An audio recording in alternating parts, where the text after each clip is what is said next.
Bonjour à tous. Ce matin à 9h30, j'ai eu l'honneur d'assister à l'audience devant Madame le Président du tribunal concernant la radiation du président Tidjane Thiam sur la liste électorale faite par certains impétrants.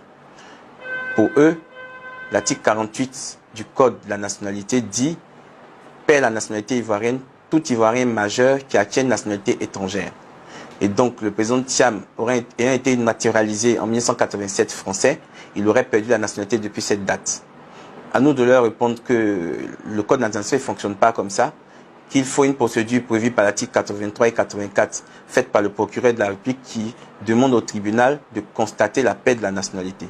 Cette décision-là doit devenir définitive avant de s'appliquer au président Thiam et qu'on doit produire à la CEI qui va la prendre en compte. Tant que cette décision n'est pas produite à la CEI ne peut pas la prendre en compte pour radier le président Thiam de la liste électorale.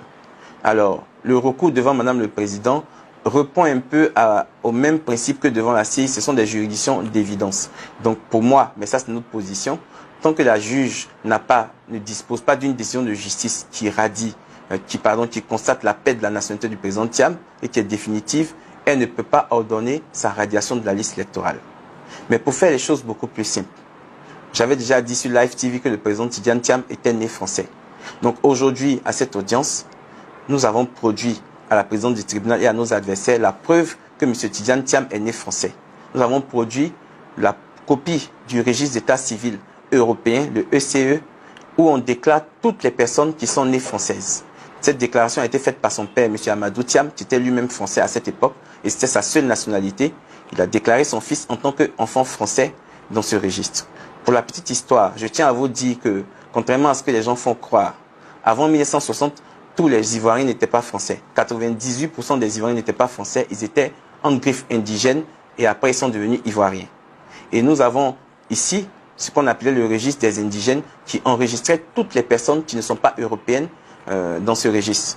Par la suite, ce registre a été appelé le registre central parce que le mot indigène était un mot qui était un peu indigne pour nous les Ivoiriens et je tiens à le dire. Et donc, M. Tidjane Thiam est né français et j'ai produit aujourd'hui la preuve de son registre de 1962 et je tiens à dire merci à Dieu parce que ce registre-là n'a pas brûlé. Beaucoup de registres sont brûlés à la mairie du Plateau, mais celui-là n'a pas brûlé. Et ce registre-là, il est tenu de façon identique en France, à Nantes. Donc la même copie du registre que nous avons ici aux archives au Plateau se trouve également à Nantes. Et il est bien inscrit à la place numéro 394 en tant qu'enfant français. Et donc l'article 48 ne lui est pas applicable. Je pense que nous allons laisser la latitude à Madame le Président de prendre sa décision souverainement, mais nous donnons notre position sur ce point-là. Et j'ai posé la question à un juriste, un avocat, dont je ne donnerai pas le nom, qui a fait beaucoup de publications sur le président Thiam pour dire qu'il avait perdu sa nationalité, qu'il serait même spécialiste du droit étranger. Je lui ai posé simplement la question de savoir, est-ce que pour toi, l'article 48 peut être appliqué à une personne qui est née française? Il m'a répondu clairement, l'article 48 ne peut pas être appliqué à une personne qui est née française. Et à moi de lui répondre, c'est le cas du président Thiam parce qu'il est né français et de lui produire les éléments de